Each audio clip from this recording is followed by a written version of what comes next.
सामान्य ज्ञान की क्लास में फिर स्वागत है आपका। हम लेके आए हैं डी पर एसबी के लिए केबीएस एनबीएस और ईएमआरएस के लिए सामान्य ज्ञान का चौथी क्लास है। 3 क्लास हम कर चुके हैं। ठीक है, तो शुरू करते हैं। पहला प्रश्न क्या कह रहा है इसमें, निम्नलिखित में से कौन सा शास्त्रीय संस्कृत ग्रंथ भारतीय शास्त्रीय संगीत पर एक ग्रंथ है? बृहदेशीय, तैत्तिरीय ब्राह्मण, अष्टाध्यायी, चरक संहिता। तो पूछ क्या रहा है कि कौन सा शास्त्रीय संस्कृत ग्रंथ है जो भारतीय शास्त्रीय संगीत पर ग्रंथ लिखा गया था, शास्त्रीय संगीत पर ग्रंथ लिखा गया था, वह कौन सा ग्रंथ है, यह पूछ रहा है। तो कौन सा ग्रंथ है? तो बृहदेशी ग्रंथ है। अगला प्रश्न क्या कह रहा है कि चतुर्दांडी प्रकाशिका जिसे the illuminator of the 4 pillars of music कहा जाता है, किसके द्वारा लिखी गई थी? श्याम शास्त्री, त्यागराज, पुरंदरदास या वेंकट माखिन। तो किसके द्वारा लिखी गई थी? चतुर्दांडी प्रकाशिका जिसे the illuminator of the 4 pillars of music कहा जाता था, वह लिखी गई थी वेंकट माखिन के द्वारा। अगला प्रश्न क्या कह रहा है कि सेंट्रल बैंक ऑफ इंडिया की स्थापना कब की गई थी? 1911 में, 1915 में, 1921 में, 1925 में। तो सेंट्रल बैंक ऑफ इंडिया की स्थापना 1911 में की गई थी। 1978 में भारतीय रिजर्व बैंक से यूनिट ट्रस्ट ऑफ इंडिया को अलग करने के बाद निम्नलिखित में से किस बैंक ने उसी पर नियामक और प्रशासनिक नियंत्रण अपने हाथ में ले लिया? यूटी मतलब ये क्या, यूटीआई है, ठीक है, यूनियन ट्रस्ट ऑफ इंडिया। यहाँ पे कई प्रश्न बनेंगे कि यूनिट ट्रस्ट ऑफ इंडिया को भारतीय रिजर्व बैंक से अलग कब किया गया था? 1978 में। कब किया गया था? 1978 में। तो इस यूटीआई पर नियामक और प्रशासनिक नियंत्रण अपने हाथ में किसने ले लिया था? भारतीय औद्योगिक वित्त निगम जिसे आईएफसीआई कहा जाता है, राष्ट्रीय आवास बैंक जिसे एनएचबी कहा जाता है, राष्ट्रीय कृषि और ग्रामीण विकास बैंक जिसे नाबार्ड कहा जाता है, भारतीय औद्योगिक विकास बैंक आईडीबीआई कहा जाता है। तो किसने यूटीआई को अपने हाथ में ले लिया था? तो भारतीय औद्योगिक विकास बैंक ने लिया था, Indian industrial development bank, IDBI bank जो था, ठीक है, उसने ले लिया था। निम्नलिखित में से कौन भारत में क्षमता के हिसाब से सबसे बड़ा पूर्ण जल विद्युत पावर संयंत्र है? भाखड़ा नांगल बांध, कोयना जल विद्युत परियोजना, श्रीशैलम बांध या सरदार सरोवर बांध। तो निम्नलिखित में से कौन जो है भारत में क्षमता के हिसाब से, किसके हिसाब से, क्षमता के हिसाब से सबसे बड़ा जल विद्युत पावर संयंत्र है, कौन सा है? तो कोयना जल विद्युत परियोजना। कोयना जल विद्युत परियोजना कहाँ पे है? महाराष्ट्र में है। वह स्थान जो हिमालय की तलहटी में स्थित है और जिसमें तेज गति से बहने वाली नदियों द्वारा लाए गए कंकड़ और चट्टानें शामिल है, उसे कहा जाता है भाबर, तराई, भांगड़, खादर। क्या कहा जाता है? तो उसे भाबर कहा जाता है। क्या कहा जाता है? भाबर कहा जाता है। भारत के निम्नलिखित में से किस क्षेत्र में आपको पोर्टजोल मृदा मिलने की संभावना अधिक है? कौन सी मृदा? पोर्टजोल मृदा। पोर्टजोल मृदा मिलने की संभावना कहाँ पे है? कौन से राज्य में मिलती है पोर्टजोल मृदा? राजस्थान, तेलंगाना, जम्मू कश्मीर, बिहार। तो कहाँ मिलेगा? जम्मू कश्मीर में। पोर्टजोल मृदा कहाँ पे मिलेगी? जम्मू कश्मीर में मिलेगी। निम्नलिखित में से किस शासक ने मक्का मस्जिद की स्थापना की थी? शाहजहां ने, मोहम्मद कुली कुतुब शाह ने, इल्तुतमिश ने, कुतुबुद्दीन ऐबक ने। मक्का मस्जिद की स्थापना किसने की थी? तो मोहम्मद कुली और कुतुब शाह ने की थी। निम्नलिखित में से किस चिकित्सक ने गैमेट इंट्राफेलोपियन ट्रांसफर तकनीक का संचालन किया? डॉक्टर इंदिरा हिंदुजा, डॉक्टर अदिति पेंटा, डॉक्टर कामिनी, डॉक्टर जयश्री मुंदुकर। तो किसने किया था गैमेट इंट्राफेलोपियन ट्रांसफर तकनीकी का संचालन? डॉक्टर इंदिरा हिंदुजा ने किया था। निम्नलिखित में से किसे दुनिया के सबसे छोटा उपग्रह को डिजाइन करने का श्रेय दिया जाता? नहीं, दुनिया का सबसे छोटा उपग्रह डिजाइन किसने किया था? तो श्री माधवन नायर, श्री सुरेश, रिफत शाहरुख, किरण कुमार। तो किसने किया था? रिफत शाहरुख ने किया था। किसने किया था? रिफत शाहरुख ने दुनिया का सबसे छोटा उपग्रह डिजाइन किया था, रिफत शाहरुख। भारतीय संविधान के निम्नलिखित में से किस भाग में चुनाव से संबंधित अनुच्छेद शामिल है? चुनाव से संबंधित अनुच्छेद किसमें शामिल है? भाग 5 में, भाग 7 में, भाग 10 में, भाग 15 में। तो चुनाव से संबंधित अनुच्छेद किसमें शामिल है? भाग 15 में। किसमें है? आर्टिकल 324। उपराष्ट्रपति के चुनाव की प्रक्रिया को किस संशोधन द्वारा संसदों की संयुक्त बैठक से निर्वाचक मंडल में बदल दिया गया था? यानी पहले उपराष्ट्रपति का चुनाव कैसे होता था? तो संसद की संयुक्त बैठक से होता था। कि चुनाव की प्रक्रिया को किस संशोधन द्वारा संयुक्त बैठक से निर्वाचन मंडल में बदल दिया गया? तो 7वां संशोधन, 11वां संशोधन, 15वां संशोधन या 14वां संशोधन। तो 11वें संशोधन के अनुसार उपराष्ट्रपति के चुनाव की प्रक्रिया जो संसदों की संयुक्त बैठक से निर्वाचक मंडल में बदल दिया गया था। किसमें? निम्नलिखित में से कौन सा भारतीय जिम्नास्ट अंतर्राष्ट्रीय स्तर पर पदक जीतने वाला पहला व्यक्ति बन गया था? श्यामलाल, अरुणा रेड्डी, आशीष कुमार, दीपा। तो कौन थी? आशीष कुमार था। कौन था? आशीष कुमार क्या था? पहला व्यक्ति था जिसने अंतर्राष्ट्रीय स्तर पर भारतीय जिम्नास्ट में पदक जीता। अगला प्रश्न क्या कह रहा है कि निम्नलिखित में से कौन एनबीए खिताब विजेता टीम का हिस्सा बनने वाले पहले भारतीय बने हैं? प्रिंसिपाल सिंह, सतनाम सिंह, बलप्रीत सिंह, रामजोत सिंह। तो कौन है? प्रिंसिपाल सिंह है जो एनबीए खिताब विजेता टीम का हिस्सा बनने वाले पहले भारतीय हैं। कोणार्क सूर्य मंदिर का निर्माण पूर्वी गंग राजवंश, कौन से पूर्वी गंग राजवंश के किस राजा ने करवाया था? राजराज देवेंद्र वर्मन ने, आनंद भीमदेव द्वितीय ने, नरसिंहदेव प्रथम ने या भानुदेव ने? तो कोणार्क सूर्य मंदिर का निर्माण किसने किया था? तो नरसिंहदेव प्रथम ने किया था। किसने? नरसिंहदेव प्रथम ने किया था। किस वंश से संबंधित थे? तो पूर्वी गंग राजवंश से संबंधित थे। निम्नलिखित में से किस राजवंश को चार मीनार के निर्माण का श्रेय दिया जाता है? काकतीय वंश, कुतुबशाही राजवंश, मुगल सल्तनत, बहमनी सल्तनत। तो चार मीनार के निर्माण का श्रेय किसे दिया जाता है? कुतुबशाही राजवंश को। निम्नलिखित में से किस समिति द्वारा प्रभावित राजस्व घाटा की अवधारणा पेश की गई थी? यानी किस समिति द्वारा प्रभावित राजस्व घाटा की अवधारणा? राजस्व घाटा की अवधारणा किसके द्वारा पेश की गई थी? राजस्व घाटा की अवधारणा किसके द्वारा पेश की गई थी? राजीव महर्षि समिति द्वारा, रंगराजन समिति द्वारा, जीबी रामकृष्णन समिति द्वारा या राजा चेलिया समिति द्वारा? तो राजस्व घाटा का अवधारणा पेश किया गया था रंगराजन समिति द्वारा। अभी केंद्रीय या अपकेंद्रीय बल के उपयोग में से एक है धुलाई मशीन से कपड़े से पानी निकालना, पृथ्वी के पानी और बर्फ को ट्रैक करने के लिए, परमाणु से अणु बनाना या तारों को रोकना। तो अब केंद्रीय और अपकेंद्रीय बल के उपयोग में किसके प्रयोग किया जाता है? तो धुलाई मशीन में कपड़े से पानी निकालना। धुलाई मशीन में कपड़े से पानी निकालना क्या कहलाता है? अब केंद्रीय या अपकेंद्रीय बल कहलाता है। बढ़ते हुए बला गुण का अनुप्रयोग निम्न में से किसमें देखा जाता है? उत्तोलक की लंबाई कम करना, दरवाजे के चूल को कांच से दूर रखना, एक हल्के के बजाय एक भारी गिरनी रखना, बजाय गेंद पकड़ना। तो क्या होगा? दरवाजा। दूसरा, दरवाजे के चूल को कांच से दूर रखना।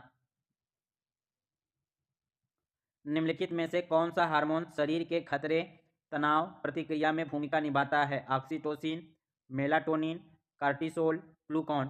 तो हार्मोन शरीर के खतरे में तनाव प्रतिक्रिया में भूमिका निभाता है कार्टिसोल। क्या निभाता है? कार्टिसोल जो होता है वह मानव के शरीर में जो हार्मोन पैदा करता है कार्टिसोल, वह खतरे और तनाव की प्रतिक्रिया में भूमिका निभाता है। बराकर और कोणार्क किस नदी की सहायक नदी है? बराकर है और कौन सी नदी है? कोनार नदी है। किस नदी की सहायक नदी है? नर्मदा की, दामोदर की, ताप्ती की या कृष्णा की? तो बराकर और कोनार नदी जो है वह दामोदर नदी की सहायक नदी है। नर्मदा नदी का स्रोत मध्य प्रदेश की पहाड़ियों में स्थित है। अमरकंटक में, पंचमढ़ी में, शिवपुरी में, तमिया में। तो नर्मदा नदी का स्रोत जो मध्य प्रदेश की पहाड़ियों में स्थित है, नर्मदा नदी अमरकंटक पहाड़ियों के स्रोत से निकलती है। चोल राजवंश का संस्थापक कौन था? विजयालय चोल, परांतक चोल, सुंदर चोल या गंडरादित्य चोल? चोल राजवंश का संस्थापक था विजयालय चोल। श्रीधराचार्य को किसने उनके योगदान के लिए पहचाना जाता है? श्रीधराचार्य को किसके योगदान के लिए? किसने नहीं, किसके योगदान के लिए श्रीधराचार्य को पहचाना जाता है? संगीत के लिए, आयुर्वेद विज्ञान के लिए, साहित्य के लिए या गणित के लिए? तो श्रीधराचार्य को गणित के लिए पहचाना जाता है। गणित में योगदान देने के लिए पहचाना जाता है। किसको? श्रीधराचार्य को। इन खुफिया एजेंट में कौन कौन व्यक्ति है जिसे ब्लैक टाइगर के नाम से जाना जाता है? ब्लैक टाइगर के नाम से लोकप्रिय था। सरस्वती राजमणि, कश्मीर सिंह, मोहनलाल भास्कर या रविंद्र कौशिक? तो खुफिया एजेंट था जिसे ब्लैक टाइगर के नाम से जाना जाता था। कौन था वह खुफिया एजेंट? तो वह था रविंद्र कौशिक। कौन था? रविंद्र कौशिक था। ये सही हो जाएगा चौथा, तो रविंद्र कौशिक। निम्नलिखित में से कौन सा अनुच्छेद भारतीय संविधान में राज्य के नीति निर्देशक सिद्धांतों के तहत सार्वजनिक स्वास्थ्य में सुधार से संबंधित है? कौन सा अनुच्छेद जो है राज्य नीति निर्देशक सिद्धांतों के अंतर्गत आता है और उसमें वर्णित किया गया है सार्वजनिक स्वास्थ्य सुधार? अनुच्छेद 40, अनुच्छेद 43, अनुच्छेद 47 या अनुच्छेद 49? तो अनुच्छेद 47 जो है वो राज्य नीति निर्देशक तत्व से संबंधित है और इसमें सार्वजनिक स्वास्थ्य से सुधार से संबंधित है। इनबुआन कुश्ती की शुरुआत भारत के किस राज्य में हुई थी? कौन सी कुश्ती? इनबुआन कुश्ती की शुरुआत किस राज्य में हुई है? इनबुआन कुश्ती की शुरुआत मेघालय में, नागालैंड में, मिजोरम में या आसाम में? तो कहाँ पे हुई है इनबुआन कुश्ती की शुरुआत? तो मेघालय में हुई है। कहाँ पे हुई है? मेघालय में हुई है। निम्नलिखित में से कौन भारतीय युद्ध कलाओं का एक रूप नहीं है? निम्नलिखित में से कौन भारतीय युद्ध कलाओं का एक रूप नहीं है? जल्लीकट्टू, कुट्टबारिशियाई, पारीखंड या थांगटा? तो जल्लीकट्टू जो है यह पशु होता है कहाँ पे? तमिलनाडु में जल्लीकट्टू। तो यह युद्ध से संबंधित नहीं है, पशु खेल से संबंधित है। सुरबहार एक प्रकार का कौन सा यंत्र है? सुरबहार जो है एक प्रकार का कैसा यंत्र है? कीबोर्ड है, स्वरवाद्य है, तंतुवाद्य है या तालवाद्य है? तो सुरबहार जो एक प्रकार का तंत्र है वह है तंतुवाद्य है। क्या है? तंतुवाद्य है। भारत में राजकोषीय उत्तरदायित्व और बजट प्रबंधन अधिनियम किस वर्ष में पारित किया गया था? भारत में राजकोषीय उत्तरदायित्व और बजट प्रबंधन अधिनियम 1996, 1998, 2000, 2003। तो कब पारित किया गया था? 2003 में पारित किया गया था। संगवानी पादप जिनमें फल और फूल जैसे विशेष गुण होते हैं उन्हें क्या कहा जाता है? संगवानी पादप को क्या कहा जाता है जिनमें फल और फूल होते हैं? संगवानी पादप को आवृतबीजी, अनावृतबीजी, ब्रायोफाइटा या थैलोफाइटा? तो संगवानी पादप जिसमें फल और फूल होते हैं उनको आवृतबीजी कहा जाता है। मानव शरीर में पाए जाने वाले निम्नलिखित में से कौन से एलिमेंट को अक्सर जीवन की कुंजी सार्वभौमिक निर्माण खंड कहा जाता है? नाइट्रोजन को, हाइड्रोजन को, ऑक्सीजन को या कार्बन को? तो कार्बन को मानव शरीर में पाए जाने वाले एलिमेंट को अक्सर जीवन की कुंजी सार्वभौमिक निर्माण खंड कहा जाता है। किसको कहा जाता है? तो कार्बन को कहा जाता है। किसको? कार्बन को। निम्नलिखित में से कौन सा रिडक्स या ऑक्सीकरण अपव्यय अभिक्रिया नहीं है? ऑक्सीकरण की अभिक्रिया किसमें नहीं हो रही है? जंग लगना, जल योजन में, दहन में या तड़ित में?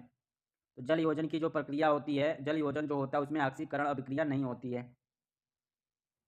निम्नलिखित में से कौन सी चोटी उत्तराखंड में स्थित है? छोटी नहीं, चोटी। कौन सी चोटी उत्तराखंड में स्थित नहीं है? हरदौल, नंदा देवी, कांगटो या कामेट?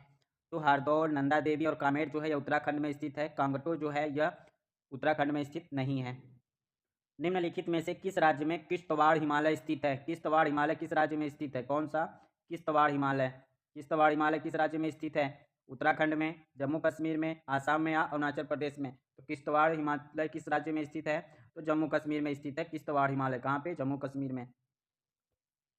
पानीपत का तीसरा युद्ध मराठा साम्राज्य और किसके नेतृत्व में मुस्लिम गठबंधन सेना के बीच लड़ा गया था?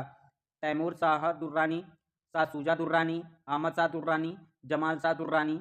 तो पानीपत का जो तीसरा युद्ध लड़ा गया था मराठा साम्राज्य और अहमद शाह दुर्रानी के नेतृत्व में, अहमद शाह दुर्रानी के नेतृत्व में मुस्लिम गठबंधन सेना के बीच लड़ा गया था। कुषाण वंश किन लोगों के जातीय वंश थे? आर्यन, यूची, यूनानी, पारसी? तो कुषाण वंश यूची जाति के वंशज थे। किसके? तो इसलिए ऑप्शन 2 सही हो जाएगा, यूची जाति के वंशज। अंतर्राष्ट्रीय न्यायालय के अध्यक्ष के रूप में नियुक्त होने वाला पहला भारतीय न्यायाधीश कौन था? डॉक्टर नागेंद्र सिंह, दलबीर भंडारी, बीएन राव, आई.एस. पाठक? तो डॉक्टर नागेंद्र सिंह जो था वह अंतर्राष्ट्रीय न्यायालय के अध्यक्ष के रूप में नियुक्त होने वाला पहला भारतीय न्यायाधीश है। 2017 में डॉक्टर जयदीप बागची के नेतृत्व में भारतीय को गोल्ड विथ भारतीय खगोल विद के एक दल द्वारा खोजी गई मंदाकिनी के सुपर क्लस्टर का नाम रखा गया था? अक्षय गंगा, भीभा, संत माता या सरस्वती? तो क्या रखा गया था? खोजी गई मंदाकिनी को सरस्वती कहा गया था। क्या कहा गया था? सरस्वती। भारतीय उच्चतम न्यायालय ने किस वर्ष में तत्काल 3 तलाक प्रणाली को संवैधानिक करार दिया था? 2017, 2016, 2015, 2014? तो भारतीय उच्चतम न्यायालय ने 3 तलाक प्रणाली को संवैधानिक करार दिया 2017 में। कब दिया था? 2017। मतलब ट्रिक क्या हो जाएगा? 3 तलाक 13 7। 3 तलाक 13 7, 7 मतलब 13, 7 मतलब 2017। निम्नलिखित में से किस मामले में भारतीय उच्चतम न्यायालय ने निर्णय दिया कि वह अपने मूल ढांचे को छोड़कर संविधान के किसी भी हिस्से में संशोधन कर सकता है? चंपकई दोरई बनाम मद्रास राज्य, गोलकनाथ बनाम पंजाब राज्य, एस.आर. बम्बई बनाम भारत गणराज्य या केशवानंद भारती बनाम केरल राज्य? तो केशवानंद भारती बनाम केरल राज्य में उच्चतम न्यायालय ने कहा था कि वह अपने मूल ढांचे को छोड़कर संविधान के किसी भी हिस्से में संशोधन कर सकता है। रामनाथन कृष्णन निम्नलिखित में से किस खेल से जुड़े हो सकते हैं? हॉकी से, टेनिस से, क्रिकेट से, बैडमिंटन से? तो रामनाथ कृष्णन जो थे वह किससे जुड़े थे? टेनिस से जुड़े थे। रामनाथ कृष्णन किससे जुड़े थे? टेनिस से। 26 अक्टूबर 1962 को चीन भारत युद्ध के दौरान पहली बार राष्ट्रीय आपातकाल घोषित किया गया था। 10 जनवरी को खत्म हुआ। पहला बार राष्ट्रीय आपातकाल घोषित किया गया था 26 अक्टूबर 1962 को, जब चीन और भारत का युद्ध हुआ था। तो पहला राष्ट्रीय आपातकाल घोषित किया गया था 26 अक्टूबर 1962 को। बंद कब किया गया था? 10 जनवरी 1964 को, 10 जनवरी 1966 को, 10 जनवरी 1968 को, 10 जनवरी 1970 को। तो बंद किया गया था 10 जनवरी 1968 को बंद किया गया था पहला आपातकाल। इसलिए तीसरा ऑप्शन सही हो जाएगा 1968, 10 जनवरी 1968।